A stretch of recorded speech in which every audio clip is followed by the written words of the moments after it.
Hour one down. Hour two, here we are, Road Gang Radio with Jimmy Mack coming back at you. Coming back at you, by the way, and as we were saying before, as we figure out this new platform, you're going to be hearing more from Dean Krogh. Don't be surprised if both together and apart, you start hearing more from Jim Park and Joanne Ritchie. Go to obac.ca, Canada Calling in the Arms of America. A couple of days ago, my friends, it was Canada Day. I wanted to kind of wait to kind of celebrate that with you guys on the air. Good morning to you, Jim. Good morning to you, Joanne. Good morning to you. Good morning, my man. How's it going? Not bad at all. We're rumbling, bumbling, and stumbling our way here on Road Gang Radio. One day before, the 4th of July, a couple of days after Canada Day. And I also want to remind people that tomorrow is the 4th of July, and never forget Alex Khittner, the little boy who died on the beaches of Amity in Jaws. We will never forget his sacrifice. I'm sorry. I've been dying to do that 50 years after the advent of Jaws. We still remember poor Alex Khittner. We don't want to see him spill out over those docks. Good morning to you both. As we always do, let's begin with a couple of shout outs and well wishes for people out there in the best neighbor that America ever had or ever will have. Go on, Joanne. Yeah, I have to troll around and find stories to talk about, that's for sure, in the face of lots of not so nice stories. But anyway, we've got, as you know, hundreds of wildfires burning across the country, our country right now, and I know it's a similar situation in parts of the U.S. as well. But up here, it's particularly bad in Western Canada, Saskatchewan, Alberta, BC, Manitoba, up in the Yukon, and there's whole communities being evacuated. There's people returning to their communities to find their homes are destroyed, and there's many more communities that are under states of emergency orders, ready to flee at any moment. And I just wanted to give a huge collective shout out to the truck drivers who are providing direct assistance to emergency relief efforts. There's many of them.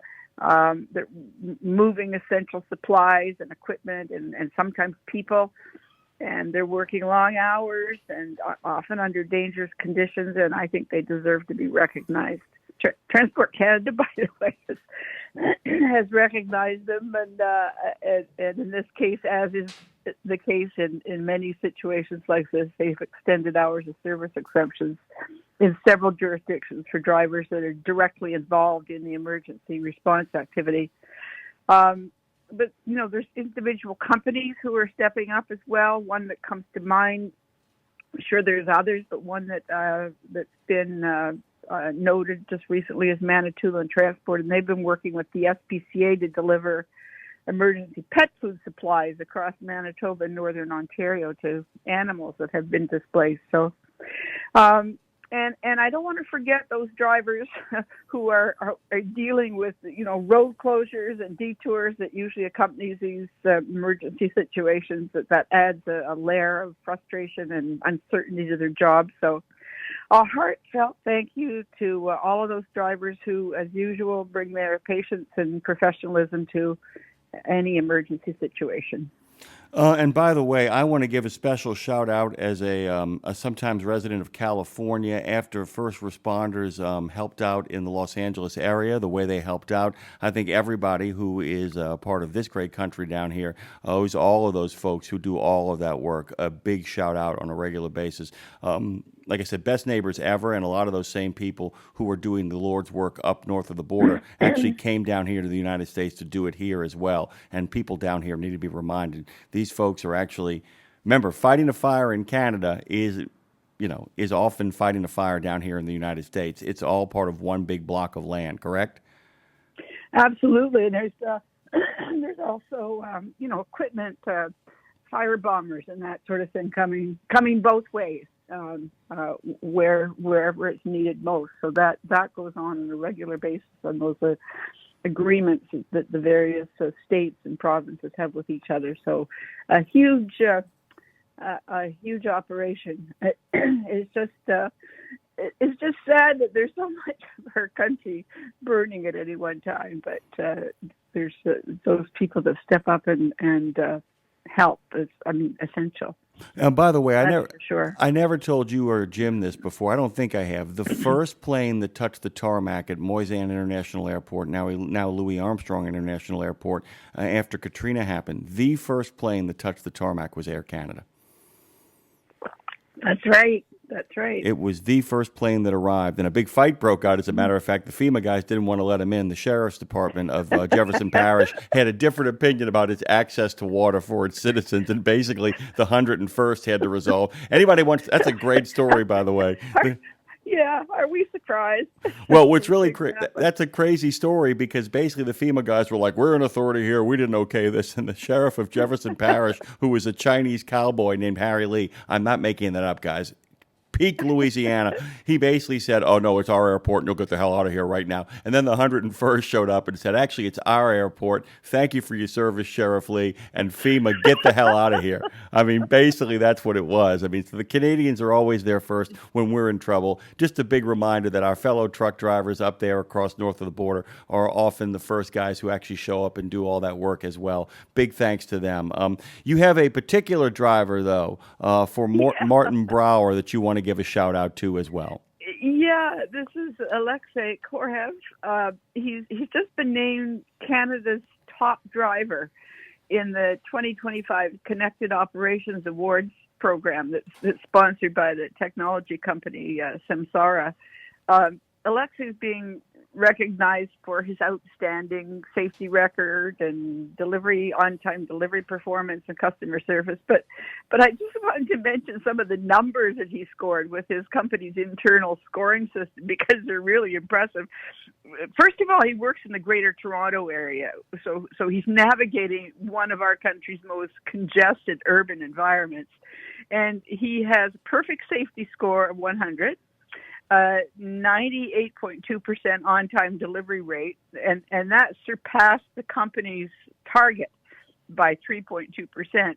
And over the last year, he's recorded 0 harsh driving events and reduced idling by 60% beyond the company's standard. So his overall score, by the way, I find this kind of amusing, was 107 out of 100. Because he earned bonus points for his flawless safety record and the idling performance and the on-time delivery targets in particular by exceeding them. So beyond the numbers, his professionalism and customer-first approach have earned him glowing feedback from his customers, and all the company calls him a model driver. I just hope they're rewarding him appropriately. That's all I can say.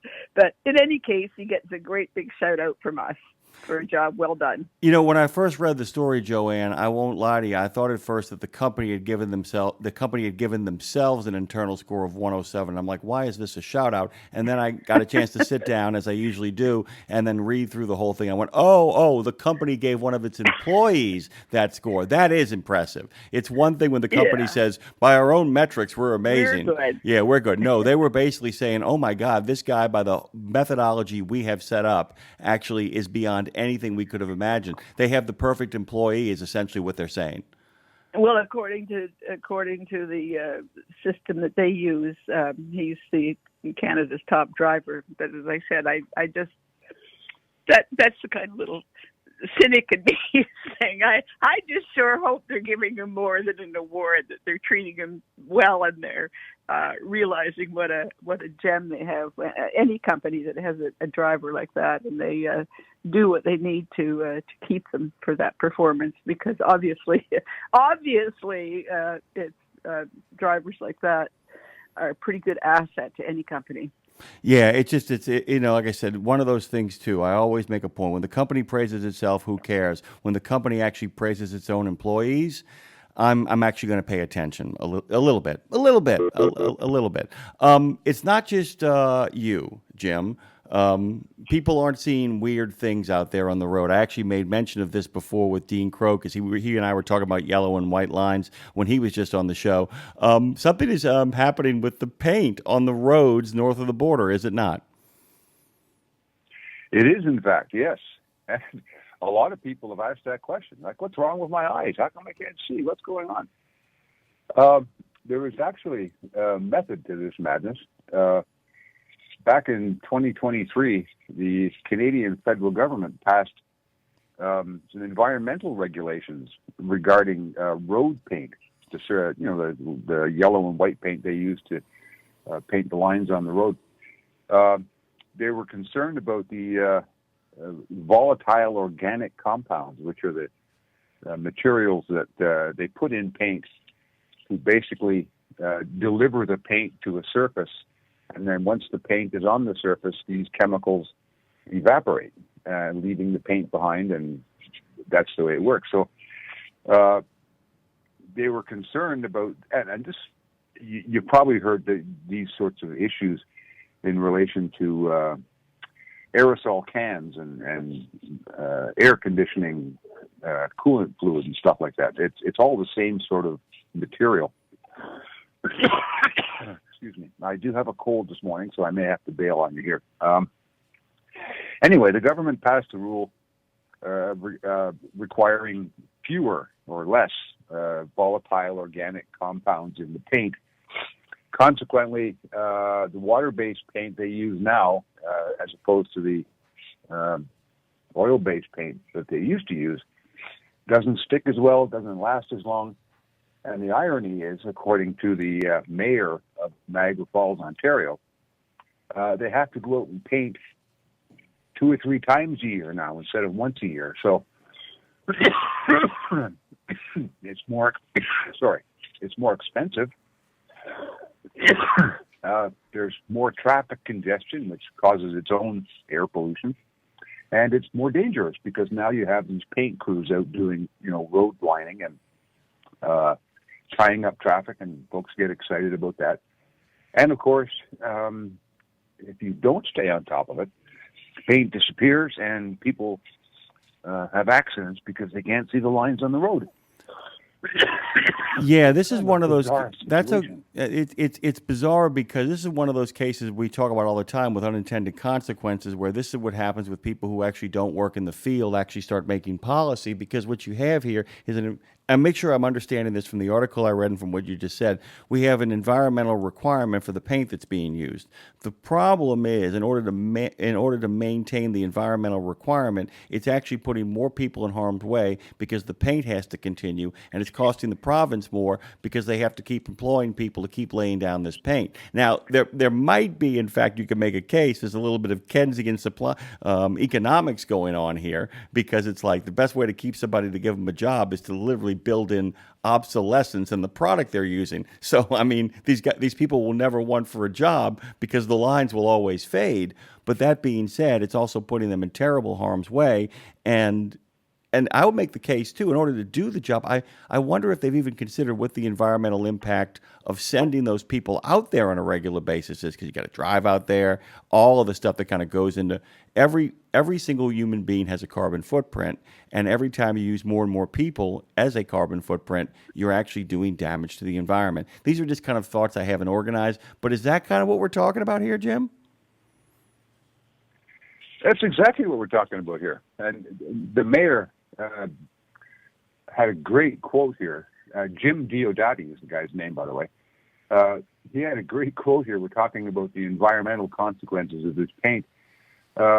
He said, just being a road is an environmental disaster because it's got antifreeze, gas, oil, and salt, and we're worried about the paint on top of the contaminated road. So this is one of those things where you say, well-intentioned idea, but not very well thought out because of the consequences downstream. In this case, the congestion and accidents that result in people not being able to see the road. They're worried about the environment.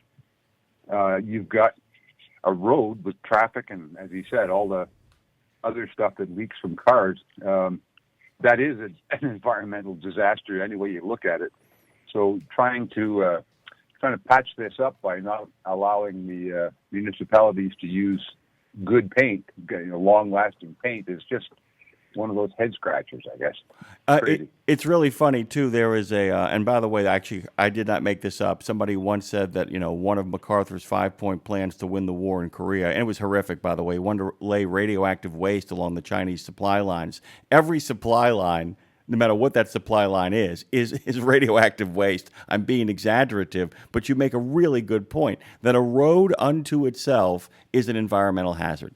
And I'm speaking in purely practical terms. I'm not saying we should stop building roads. I think we should build more roads, to be honest with you. But every single road in and of itself has far bigger environmental problems than the paint that is being used upon them. Especially if... You think? Yeah, I mean, especially if the reapplication of paint threatens the lives of the people involved, creates a bigger carbon footprint to take care of the problem. It's that thing of the electric truck is terrific until you consider that what it takes to power it can power what, 6 houses? It's the same kind of thinking where you feel like that it by the way, pun intended, it looks really good on the surface, doesn't it? Oh my gosh! Thank you. You had to get that in there. I had to. I just want to jump in and say something though. Long before that new federal regulation, we've had. I think Ontario in particular is one province where the markings on the roads are absolutely terrible. The those lines that they put of paint. The tests where they have all the different kinds of paint and the cars drive over them and the vehicles drive over them and they decide which is the most endurable paint. I think they always pick the one that's the least. But anyway, so I'm frightened by this. If they're going to get worse, it's pretty bad in some jurisdictions. Of course, it's up to the province of the city or whoever puts the paint on to choose the paint, I guess. But maybe we're in for a really bad time going forward. Yeah, it's the road paint lobby.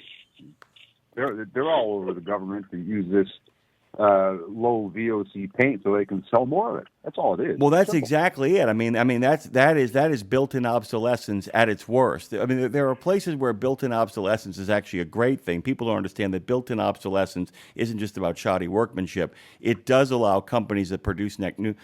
All right. Built-in obsolescence can be a wonderful thing for companies that are constantly innovating their technology and want to get people the latest technology. You don't want what happened during the Great Depression where everybody got a radio and then there were no more upgrades to be made and suddenly you had warehouses full of radios and nobody buying them. This is literally a case where we want the opposite. We want our roads to last and we want the things on our roads to last. It's as bad as having, because not having this stuff fade is not as bad, but it's pretty close to regular potholes as well. The safety issues, even if they're keeping up with it. I mean, even if they're keeping up with it, because even if they're keeping up with it, it goes back to Jim's point as well, doesn't it? That you're essentially putting more human beings in harm's way. That we know that accidents happen more in construction zones than almost anywhere else, unless I've got my numbers wrong. Correct? That's right. Yeah, and any roadway that has poor markings for lanes and exit ramps and all that stuff, it's dangerous, especially when you get in a city. But anywhere where you can't see the road, where you can't see the markings on the road, we expect to do that when we're out, and when we don't have that guidance. I think that puts adds a whole new level of danger when we're out there on the roads, and we sure don't need that. No, we don't. Okay, we're going to pivot again. We're going to stay with Jim, but we're going to pivot to BC Ferries. This isn't a day of happy news. Dean was literally like the prophet Jeremiah. So let's kind of pivot here to the BC Ferries, Jim. Well, this is an interesting question that's come up. BC Ferries, the organization that runs all the ferries that operate, around British Columbia, and there are lots of them, have basically banned tow trucks carrying non-operational electric vehicles. In other words, broken down EVs. And the concern is, regardless of the cause of the problem in the EV, they're concerned that if the battery-powered car has been in some kind of an accident, the battery could be damaged and is more prone to catching fire in that condition. So they've decided to not allow tow trucks to pull or drag or carry damaged and non-working electric vehicles onto the ferries in order to prevent a catastrophic outcome out in the middle of a fire on a boat. Is about the worst thing that can happen. So the downstream problem here for the battery electric car owners is if they happen to live on one of the islands and they need to take the EV back to the mainland to get it repaired, they're now faced with having to put the car onto a flatbed, a commercial freight carrier, a flatbed, or a what do you call it? My memory here. A barge or something to get the ferry or get the car back to the mainland, which if you look at the cost of the ferry, it's about $150 in some cases.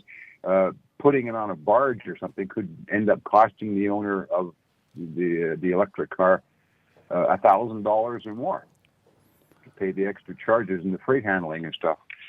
So, this is a question. It's already come up, and Transport Canada back in 2014 developed some guidelines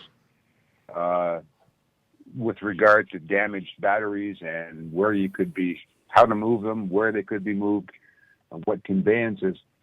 And ferries were included in those discussions, but they were at the time just discussions and recommendations from Transport Canada and whoever listens to those anyway.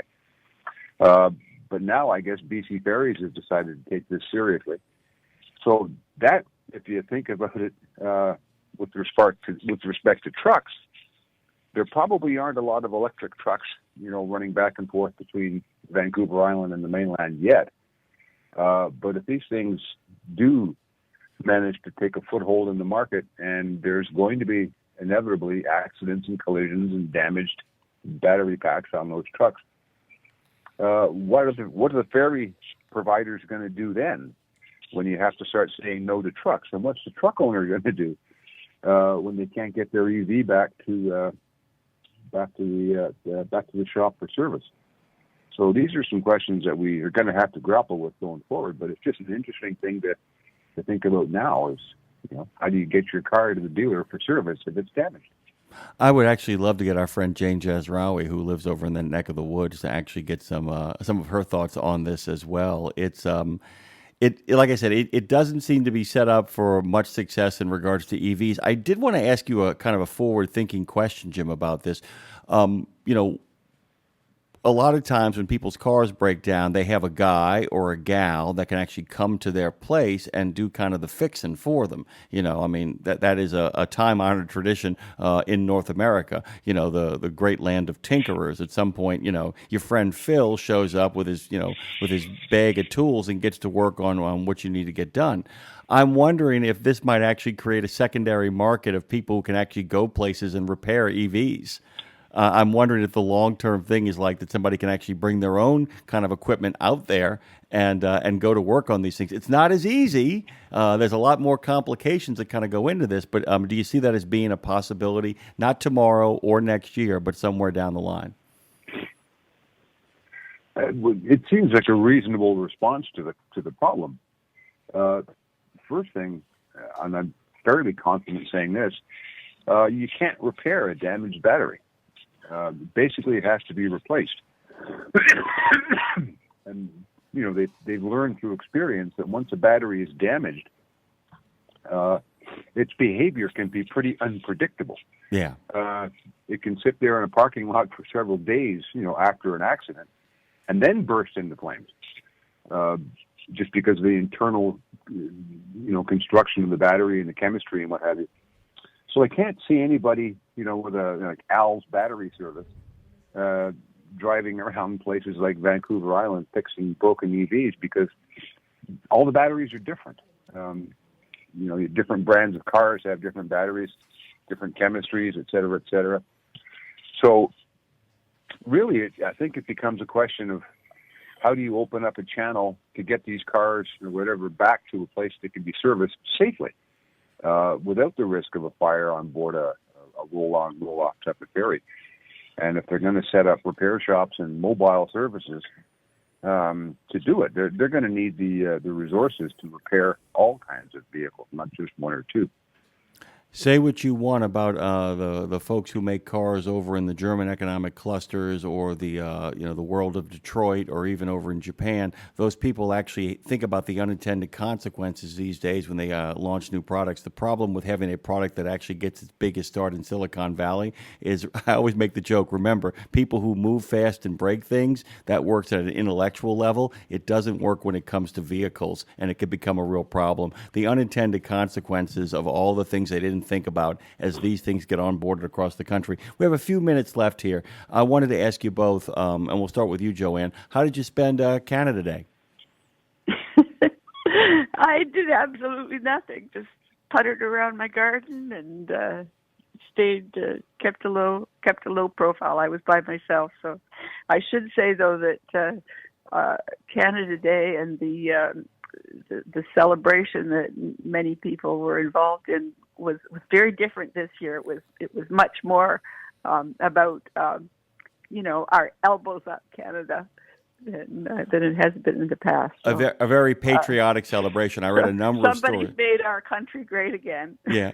A lot of people were very patriotic about Canada this particular time of year, and there's no surprise there. Yeah.